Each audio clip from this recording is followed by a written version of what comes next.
Father Ryan, you had a very different encounter with Albacete, which, if you could explain.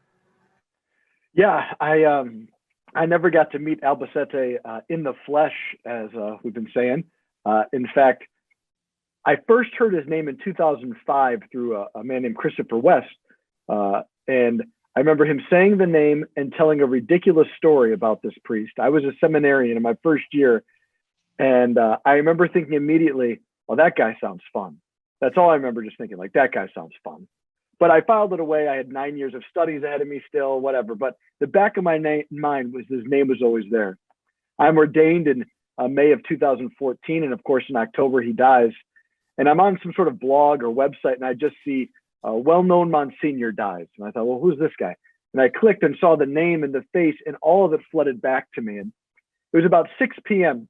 because I remember this because it was right after dinner. I didn't have any appointments yet because I was still newly ordained, so you had a little free time. And I started clicking on his name, and article after article, and then YouTube after YouTube. It was about 3 or 4 in the morning when I got to bed after I was binging on Albacete.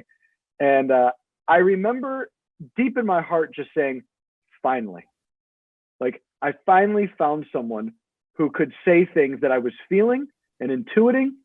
But I was certainly never going to be smart enough to articulate the things the way he was. But I at least knew what he was saying is what my hesitation had always been in my theological studies. And so I just knew right away, I somehow have to stay close to him. And, oh, crap, what am I going to do now? The guy's dead.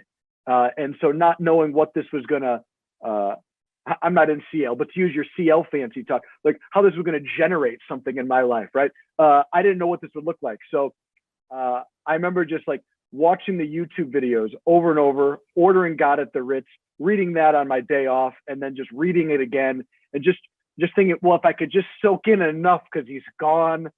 And then eventually I started meeting his friends just providentially.